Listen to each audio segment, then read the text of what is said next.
Welcome to Shri Rajiv Gandhi IAS academy. Friends, இந்த வீடியோவில் September 4ஆம் தேதிக்கான கரண்ட் அஃபேர்ஸ் எல்லாமே பார்க்க போகிறோம். சரி, வாங்க பார்க்கலாம். ஃப்ரெண்ட்ஸ், இந்த வீடியோட நோட்ஸ் எல்லாமே கீழே PDF டிஸ்கிரிப்ஷன் கொடுத்துருக்கோம். அதெல்லாமே கிளிக் பண்ணி டவுன்லோட் பண்ணிச்சிங்க.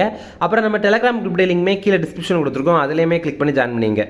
நம்மளுடைய டெலிகிராம் குரூப்பில் டெய்லியுமே கரண்ட் அஃபேர்ஸ் குவீசஸ் கண்படு வரும். நீங்களுமே ஜாயின் பண்ணி அட்டன் பண்ணிக்கலாம். ஓகே, சரி வாங்க பார்க்கலாம். ஃபஸ்ட்டு, அபராஜிதா பெண்கள் மற்றும் குழந்தைகள் மசோதா 2024 எங்கு நிறைவேற்றம் செய்யப்பட்டது? இதற்கான ஆன்சர் மேற்கு வங்காளம். இப்போ ரீசெண்டாக பார்த்தீங்க அப்படின்னா கொல்கத்தாவில் இருக்கிற ஒரு மருத்துவமனையில் ஒரு பயிற்சி மருத்துவரை ரேப் பண்ணி அதுக்கப்புறம் கொண்டுட்டாங்க. இதனால் நம்ம நாடு முழுவதுமே பல்வேறு விதமான போராட்டங்கள் நடந்துட்டு இருக்கு. இப்போ மேற்கு வங்காள அரசு இதற்காக ஒரு மசோதாவையே நிறைவேற்றம் பண்ணியிருக்காங்க. அபராஜிதா பெண்கள் மற்றும் குழந்தைகள் மசோதா அப்படிங்கிறது தான். ஓகேவா, இது இப்போ அங்கே நிறைவேற்றம் பண்ணிட்டாங்க. அபராஜிதா அப்படின்னா இதோடைய பொருள் வெல்ல முடியாத அப்படிங்கிறது தான். இப்போ இந்த சட்டத்தின்படி பாலியல் வன்கொடுமைக்கு உள்ளான பெண் உயிரிழந்தாங்க அல்லது மூளைச்சாவு அடைந்தாங்க அப்படின்னா குற்றவாளிக்கு மரண தண்டனை விதிப்பாங்க. அடுத்தது, பாலியல் வன்கொடுமை மற்றும் கூட்டு பாலியல் வன்கொடுமை இந்த மாதிரி குற்றங்களில் ஈடுபடுற குற்றவாளிகளுக்கு ஆயுள் தண்டனை அல்லது வாழ்நாள் சிறை தண்டனை வழங்குவாங்க.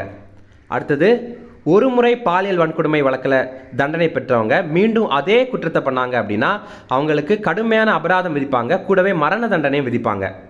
அடுத்தது, இதற்காக அதாவது காவல் துணை கண்காணிப்பர் தலைமையில் அபராஜிதா பணிக்குழுக்கள் அப்படிங்கிற ஒன்று உருவாக்கியிருக்காங்க. இந்த பணிக்குழு என்ன பண்ணுவாங்க அப்படின்னா பாலியல் தொடர்பான புகார்கள் ஏதாவது வந்துச்சு அப்படின்னா அதை விசாரிப்பாங்க. இதற்காக விரைவாக தீர்ப்பு வழங்குறதுக்காக 52 விரைவு நீதிமன்றங்கள் அமைக்க போகிறாங்க மேற்கு வங்காளத்தில். அடுத்தது, பசுமை பள்ளிகள் திட்டம் எங்கு தொடங்கி வைக்கப்பட்டது? இதற்கான ஆன்சர் திருவாரூர் மாவட்டத்தில் தான் பசுமை பள்ளிகள் திட்டம் தொடங்கியிருந்தாங்க. இதற்கான தொடக்க நிகழ்வு தான் அங்கே தொடங்கியிருந்தாங்க. ஆனால் இது தமிழகம் முழுவதுமே செயல்படுத்துகிற திட்டம் தான். இது 2023 ஆண்டு ஜனவரி 19ஆம் தேதி தொடங்கியிருந்தாங்க. இதற்கான தொடக்க நிகழ்வு எங்கே நடந்தது அப்படின்னா திருவாரூர் மாவட்டத்தில் கொரடாச்சேரி அரசு ஆண்கள் மேல்நிலை பள்ளியில் தான் நடந்தது. இதில் என்ன அப்படின்னா ஒவ்வொரு பள்ளிக்கும் ரூபாய் 20 லட்சம் மதிப்பில் பசுமை பள்ளி திட்டத்தை மேம்படுத்துவாங்க. பசுமை பள்ளி திட்டம் இது என்ன அப்படின்னா மாணவர்கள் மூலமாக மழைநீர் சேகரிப்பு, அதுக்கப்புறம் மக்கும் உரம் தயாரிப்பு, அதுக்கப்புறம் காய்கறி தோட்டம் உருவாக்குறது, இந்த மாதிரிப்பட்ட விஷயங்கள் எல்லாம் பண்ணுவாங்க. இதுதான் பசுமை பள்ளிகள் திட்டம்.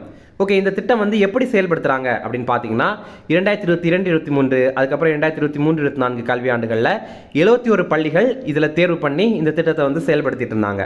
அடுத்தது, இந்த கல்வியாண்டு 2024-25 கல்வியாண்டில் 100 பள்ளிகளில் இந்த திட்டம் செயல்படுத்தப்படும் அப்படின்ற மாதிரி சட்டப்பேரவையில் சொல்லியிருந்தாங்க. இப்போ முதல் கட்டமாக இதற்காக 26 பள்ளிகளில் இது செயல்படுத்துறதுக்காக ஒப்புதல் வழங்கியிருந்தாங்க. தற்போது தமிழ்நாடு மாசு கட்டுப்பாடு வாரியத்துடைய நிதியிலிருந்து தான் இதற்கான நிதி ஒதுக்கீடு பண்ணியிருக்காங்க. ஓகே, இதில் ஒவ்வொரு பள்ளிக்குமே ரூபாய் 20 லட்சம் கொடுப்பாங்க. அடுத்தது, இது ரொம்ப முக்கியமான கொஸ்டின். 2024-25 நிதியாண்டில் இந்தியாவின் பொருளாதார வளர்ச்சி எத்தனை சதவீதமாக இருக்கும் என உலக வங்கி கணித்தது? இதற்கான ஆன்சர் 7%. இப்போ பார்த்தீங்கன்னா நம்ம இந்தியாவுடைய பொருளாதார வளர்ச்சி எவ்வளவா இருக்கும் அப்படின்ற மாதிரி உலக அமைப்புகள் எல்லாமே கணிப்பாங்க. இது கூட நம்ம இந்திய ரிசர்வ் வங்கியும் கணிப்பாங்க. அவங்க எவ்வளோ கணிக்கிறாங்க அப்படிங்கிறது கூட எக்ஸாமுக்கு முக்கியம் தான். ஓகே, இப்போ இந்த 2024-25 நிதியாண்டு இப்போ நடந்துட்டு இருக்கல இந்த நிதியாண்டு இதோடைய முடிவில் நம்ம இந்தியாவுடைய பொருளாதார வளர்ச்சி GDP எவ்வளவா இருக்கும் அப்படின்னு உலக வங்கி வேர்ல்டு பேங்க் கணித்திருக்காங்க அப்படின்னா 7% இருக்கும் அப்படின்னு கணித்திருக்காங்க. அதுவே IMF சர்வதேச நாணய நிதியம் இன்டர்நேஷனல் மானிட்டரி ஃபண்ட் அவங்க நம்ம இந்தியாவுடைய GDP இதே காலத்தில் 7% இருக்கும் அப்படின்ற மாதிரி தான் கணித்திருக்காங்க. அதே மாதிரி ஆசிய வளர்ச்சி வங்கி ஏஷியன் டெவலப்மெண்ட் பேங்க் இருக்குல்ல, அதுவுமே இதே காலகட்டத்தில் 7% இருக்கும் அப்படின்ற மாதிரி தான் கணித்திருக்காங்க. அப்போ இந்த 3 அமைப்புகளுமே ஒரே அளவு தான் கணித்திருக்காங்க. இந்திய ரிசர்வ் வங்கி பார்த்தீங்கன்னா 7.2% இருக்கும் அப்படின்ற மாதிரி கணித்திருக்காங்க. ஐக்கிய நாடுகள் சபை ஐநா சபை இருக்குல்ல, அவங்கள பொறுத்த வரைக்கும் இந்த நிதியாண்டு அந்த நிதியாண்டு அப்படின்ற மாதிரி கணக்கு பண்ண மாட்டாங்க. இந்த ஆண்டு அடுத்த ஆண்டு அப்படின்ற மாதிரி ஆண்டு கணக்கில் தான் கணக்கு பண்ணுவாங்க. அப்போ ஐநா சபை பார்த்தீங்கன்னா இந்தியாவுடைய GDP இந்த 2024 ஆண்டில் 6.9% இருக்கும் அப்படின்ற மாதிரி கணித்திருக்கிறாங்க. ஃப்ரெண்ட்ஸ், நம்ம ராஜீவ்காந்தி ஐஏஎஸ் அகாடமியில் TNPSC Group 2 எக்ஸாமில் நிறைய பேர் வெற்றி பெற்றிருக்காங்க. இப்போ பார்த்தீங்கன்னா TNPSC Group 2 எக்ஸாம், அதுக்கப்புறம் TNPSC Group 1 எக்ஸாமுக்கான மெயின்ஸ் கிளாஸ் ஸ்டார்ட் பண்ண போகிறோம். நீங்கள் நம்ம இன்ஸ்டியூட்டில் ஜாயின் பண்ணோம் அப்படின்னா ஸ்க்ரீனில் தெரிய இந்த நம்பருக்கு கால் பண்ணி பேசிக்கலாம். இதில் சென்னையில் அண்ணா நகரில் இதற்கான கிளாஸஸ் நடக்குது. இதை தவிர ஆன்லைன் கிளாஸஸ் கூட இருக்குது. உங்களுக்கு எது தேவையோ நீங்கள் அதில் கூட ஜாயின் பண்ணிக்கலாம். ஓகே, அடுத்தது புரூனே நாட்டிற்கு பயணம் செய்த முதல் இந்திய பிரதமர் யார்? இதற்கான ஆன்சர் நரேந்திர மோடி. நம்முடைய பிரதமர் நரேந்திர மோடி புருனே நாட்டிற்கு இப்போ போயிருக்காரு. புருனே அப்படிங்கிறது ஒரு தென்கிழக்கு ஆசிய நாடு. இந்த பிக்சரில் நீங்கள் பார்த்தீங்கன்னா தெரியும், இந்த புருனே அப்படின்ற மாதிரி இருக்குல்ல, அதுதான் ஆஸ்திரேலியாவுக்கு மேலே இருக்குல்ல, அதுதான். ஓகே ஓகே இந்த புருனே உடைய அதிகார பேர் என்ன அப்படின்னா புருனே தாருசலாம் அப்படிங்கிறது. இதோடைய தலைநகர் எது அப்படின்னா பண்டார் செரி பேகாவான் அப்படிங்கிறது. இப்போ இந்த பண்டார் செரி பேகாவான் இங்கே இந்திய தூதரகத்துடைய புதிய அலுவலக வளாகத்தை நம்முடைய பிரதமர் மோடி வந்து போய் திறந்து வைத்தார். அடுத்தது ஏடிஸ் எகிப்தை வகை கொசுக்களால் பரவும் காய்ச்சல் எது? இதற்கான ஆன்சர் டெங்கு. டெங்கு காய்ச்சல் தான் இந்த ஏடிஸ் எகிப்தை அப்படிங்கிற வகை கொசுனால பரவுது. இந்த மாதிரி கொசு நீங்கள் பார்த்தீங்கன்னா கொஞ்சம் ஜாக்கிரதையாக இருங்க, ஓகேவா? கொஞ்சம் கவனமாக இருங்க.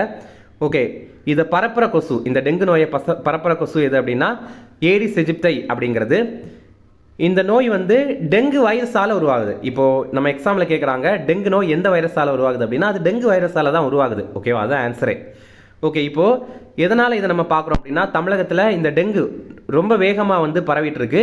இந்த 2024 ஆண்டில் மட்டுமே 11,743 பேருக்கு இந்த நோய் பாதிப்பு வந்து ஏற்பட்டிருக்கு. காய்ச்சல் பாதிப்பு மற்றும் மருத்துவ ஆலோசனை சம்பந்தமான உதவி என்ன தமிழக அரசு வெளியிட்டிருக்காங்க, அது 104 அப்படிங்கிறது. இந்த பிக்சரில் டெங்கு உடைய சிம்டம்ஸ் வந்து கொடுத்துருக்கோம். தலை வலிக்கும், அதுக்கப்புறம் வந்து நம்மளுடைய தசைகள்லாம் வலிக்கும், அதுக்கப்புறம் ஜாயிண்ட் பெயின் வரும், அதுக்கப்புறம் நம்ம எலும்பு வலிக்கும், அதுக்கடுத்தது கண் வலி வரும், அதுக்கப்புறம் வந்து நமக்கு வாமிட் வர மாதிரி ஒரு சிம்டம் இருக்கும், அதுக்கப்புறம் ரேஷஸ் அங்கங்கே வரும், ஓகேவா? இந்த சோரிசிரங்கெல்லாம் இருக்குல்ல, அது மாதிரி அங்கங்கே வந்து அரிப்பு வரும். ஓகே, அடுத்தது தற்போது எந்த நாட்டில் எக்ஸ் தளம் தடை செய்யப்பட்டுள்ளது? இதற்கான ஆன்சர் பிரேசில். பிரேசில் நாட்டில் பார்த்தீங்கன்னா ட்விட்டர், முன்னாடி ட்விட்டராக இருந்தது, இப்போ எக்ஸ் அப்படின்ற மாதிரி மாற்றிருக்காங்க. அந்த எக்ஸ் தளம் பார்த்தீங்கன்னா தடை பண்ணியிருக்காங்க. அதற்கு காரணம் என்ன அப்படின்னா இப்போ அங்கே ஆட்சி பண்ணிட்டு இருக்க அரசு முன்னாள் அதிபரான ஜெயிர் போல்சனேரோ அவர்களுடைய லிபரல் கட்சி சம்பந்தமான விவரங்களை ட்விட்டர்லேருந்து நீக்கிருங்க அப்படின்ற மாதிரி சொல்லியிருந்தாங்க. இதற்கு எக்ஸ் தளம் வந்து மறுப்பு தெரிவிச்சிருந்தாங்க. இது மட்டும் இல்லாமல் அங்கே இருக்கிற உச்சநீதிமன்றம் குறிப்பிட்ட சில கணக்குகளை முடக்கணும் அப்படின்ற மாதிரி உத்தரவிட்டிருந்தாங்க. இதற்குமே ட்விட்டருடைய ட்விட்டருடைய ஓனர் இருக்கார்ல, ஓனரான எலான் மஸ்க் வந்து எதிர்ப்பு தெரிவிச்சிருந்தார். பிரேசிலுடைய கேபிட்டல் எது அப்படின்னா பிரேசிலியா அப்படிங்கிறது தான். அடுத்தது அன்னையின் பெயரில் ஒரு மரம் இயக்கம் எப்போது தொடங்கி வைக்கப்பட்டது? இதற்கான ஆன்சர் ஜூன் 5, 2024. ஹிந்தியில் ஏக் பேட் மா கே நாம் அப்படிங்கிற ஒரு இயக்கம். இது என்ன அப்படின்னா நம்மளுடைய தாயுடைய பேரில் ஒரு மரம் நடணும் அப்படிங்கிறது. இப்போது என்னுடைய தாயுடைய பேர் வந்து சீதா அப்படின்னு வச்சுங்களேன், அப்போது நான் ஒரு மரத்தை நடணும், அதற்கு வந்து சீதா அப்படின்ற மாதிரி பேர் வைக்கணும். இதன் மூலமாக அது வளர வளர நமக்கு ரொம்பவே சந்தோஷமாக இருக்கும்ல. இதுக்காக தான் இந்த மாதிரி ஒரு திட்டத்தை நம்முடைய பிரதமர் மோடி வந்து தொடங்கியிருக்காங்க. இது எப்போ தொடங்கியிருந்தாங்கன்னா இந்த ஆண்டு 5ஆம் தேதி ஜூன் மாதம் தொடங்கியிருந்தாங்க. உலக சுற்றுச்சூழல் தினம் தான் இந்த தினம், அன்றைக்கி தான் தொடங்கியிருந்தாங்க. இதற்காக பிரதமர் மோடி எங்கே தொடங்கி வச்சார் அப்படின்னா டெல்லியில் இருக்கிற புத்த ஜெயந்தி பூங்காவில் அரச மரம் ஒன்றை அவர் நட்டு இதை தொடங்கி வைத்தார். இதுவரைக்கும் இந்த திட்டத்துக்கு கீழே 52 கோடி மரங்கள் வந்து நடப்பட்டிருக்கு அப்படின்னு மத்திய சுற்றுச்சூழல் வனம் பருவநிலை மாற்றுத்துறை அமைச்சரான பூபேந்திர யாதவ் வந்து சொல்லியிருக்காரு. இப்போ இது வரைக்கும் எவ்வளோ மரங்கள் நட்டாங்க அப்படிங்க நம்ம எக்ஸாமில் கேட்க மாட்டாங்க. ஆனால் இதை தவிர மீதி எல்லாமே இதை பற்றி கேட்பாங்க. எப்போ தொடங்கியிருந்தாங்க, எங்கே தொடங்கியிருந்தாங்க, இந்த திட்டமுடைய நோக்கம் என்ன, இதெல்லாமே கேட்பாங்க. ஓகே, அடுத்தது தற்போது பாரிஸ் பாராலிம்பிக் போட்டியில் தங்கம் வென்ற சுமித் தண்டில் எந்த விளையாட்டுடன் தொடர்புடையவர்? இதற்கான ஆன்சர் ஈட்டி எறிதல். இப்போ பார்த்தீங்கன்னா பாரிஸில் பாராலிம்பிக் போட்டி நடந்துட்டு இருக்கு. இல்லை நம்ம இந்தியாவுடைய ஈட்டி எறிதல் வீரரான சுமித் தண்டில் இவர் வந்து தங்கப்பதக்கம் ஜெயிச்சிருக்காரு. எந்த பிரிவில் அப்படின்னா F64 ஜாவலின் த்ரோ கேட்டகரியில் தான் ஜெயிச்சிருக்காரு. இதில் என்ன சிறப்பு அப்படின்னா ஒலிம்பிக்லேயே பாராலிம்பிக் போட்டியில் மிக அதிக தூரம் ஈட்டி எறிந்தவர் இந்த சுமித் தண்டில் தான். இந்த போட்டியில் அவர் ஈட்டி எறிந்து இந்த சாதனையை படைத்திருக்காரு.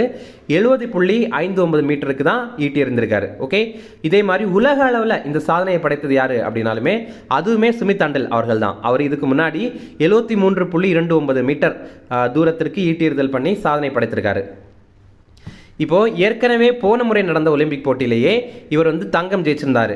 இப்போ பார்த்தீங்க அப்படின்னா மறுபடியும் தங்கம் ஜெயிச்சிருக்காரு. அப்படி பார்க்கும்போது பாராலிம்பிக் போட்டியில் அடுத்தடுத்து தங்கம் வென்ற முதல் இந்திய வீரர் இவர். வீரர் அப்படின்னா ஆண்கள், ஓகேவா? முதல் இந்திய வீரர் வந்து இவர். இது வரைக்கும் நம்ம இந்தியாவில் 2 தங்கம் வென்றது யாரெல்லாம் அப்படின்னா தேவேந்திர ஜஜாரியா, அவர் ஈட்டி எறிதலில் வென்றாரு. ஆனால் அவர் தொடர்ந்து வெல்லல. அதுக்கப்புறம் அவனி லெகாரா, இவங்க வந்து துப்பாக்கி சுடுதலில் வென்றாங்க. இவங்க வந்து போன முறை ஒலிம்பிக் போட்டி, போன முறை பேராலிம்பிக் போட்டியிலையுமே தங்கம் ஜெயிச்சிருந்தாங்க. இந்த முறை பேராலிம்பிக் போட்டியிலையுமே தங்கம் ஜெயிச்சிருந்தாங்க. ஓகேவா, நம்ம இதை பற்றி ஆல்ரெடி கரண்ட் அஃபேர்ஸில் பார்த்துருப்போம். அதுக்கப்புறம் இந்த லிஸ்ட்டில் இப்போ சுமித் தண்டல் இவருமே இணைந்திருக்காங்க. அடுத்தது நம்ம இந்தியாவுடைய வீராங்கனையான நித்யஸ்ரீ சுமதி சிவன், இவங்க பேட்மிண்டன்னா வெண்கலம் வந்து ஜெயிச்சிருக்காங்க. இவங்க மகளிருக்கான தனிநபர் SH6 அப்படிங்கிற பிரிவில் தான் இதை ஜெயிச்சிருக்காங்க.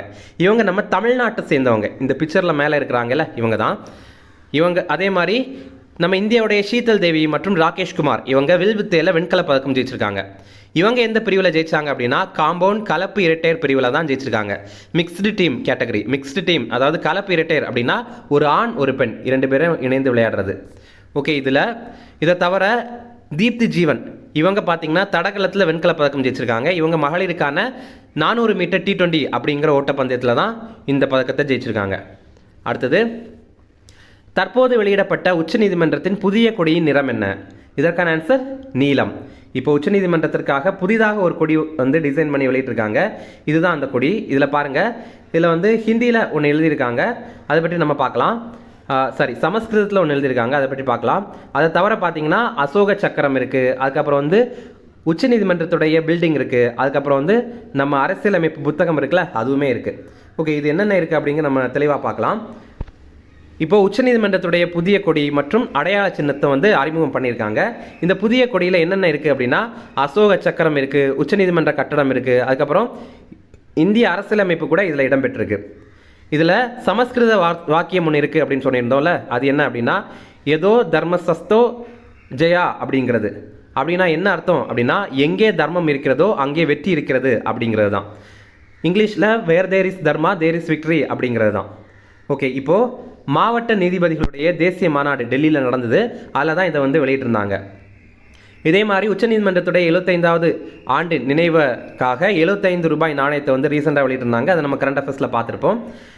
நம்ம இந்திய குடியரசுத் தலைவரான திரௌபதி முர்மு தான் இது எல்லாத்தையுமே வெளியிட்டாங்க.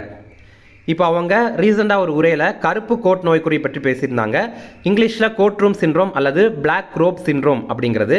இது என்ன அப்படின்னா நீதி கிடைக்கிறதுக்கு தாமதமாகறனால நீதிமன்ற கட்டமைப்புக்குள்ளாடி நுழைகிற சாதாரண பொதுமக்கள் வந்து மிகுந்த மன அழுத்தத்திற்கு உள்ளாகிறாங்க. இந்த நோய் தான் கருப்பு கோட் நோய்க்குறி அப்படின்னு சொல்கிறாங்க. இது தனியாக ஒரு நோய் கிடையாது, இது ஒரு சிண்ட்ரோம்.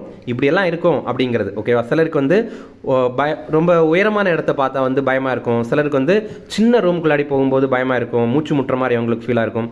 இந்த மாதிரி இருக்கிறது தான் சிண்ட்ரோம் அப்படின்னு சொல்லுவாங்க. தமிழில் நோய்க்குறின்னு சொல்கிறாங்க. இது தனியாக நோயெல்லாம் கிடையாது. ஓகே, இப்போ இது சம்மந்தமாக ஆய்வு பண்ணணும் அப்படின்ற மாதிரி திரௌபதி முர்மு அவர்கள் வந்து தன்னுடைய உரையில் குறிப்பிட்டிருப்பாங்க. ஓகே, இனி ரிவிஷன் பார்க்கலாம். அபராஜிதா பெண்கள் மற்றும் குழந்தைகள் மசோதா 2024 எங்கு நிறைவேற்றம் செய்யப்பட்டது? இதற்கான ஆன்சர் மேற்கு வங்காளம். அடுத்தது, பசுமை பள்ளிகள் திட்டம் எங்கு தொடங்கி வைக்கப்பட்டது? இதற்கான ஆன்சர் திருவாரூர். இதில் ஆப்ஷன் பியில் திருவள்ளூர் அப்படிங்கிறது கூட இருக்குது. ரெண்டுலேயுமே கன்ஃபியூஸ் ஆகக்கூடாது. ஓகேவா. அடுத்தது, 2024-25 நிதியாண்டில் இந்தியாவின் பொருளாதார வளர்ச்சி எத்தனை சதவீதமாக இருக்கும் என உலக வங்கி கணித்தது? இதற்கான ஆன்சர் 7%. இப்போ உங்களுக்கான கேள்வி, போன நிதியாண்டு 2023-24 நிதியாண்டில் நம்ம இந்தியாவுடைய பொருளாதார வளர்ச்சி எவ்வளவா இருந்தது அப்படிங்கிறது கரெக்டாக வந்து கமெண்ட்ஸில் சொல்லுங்கள். இது NSO அமைப்புடைய ரிப்போர்ட் தான் நம்ம கேட்குறோம். ஓகேவா.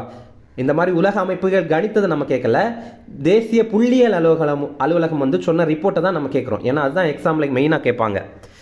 அடுத்தது, புரேனே நாட்டிற்கு பயணம் செய்த முதல் இந்திய பிரதமர் யார்? இதற்கான ஆன்சர் நரேந்திர மோடி.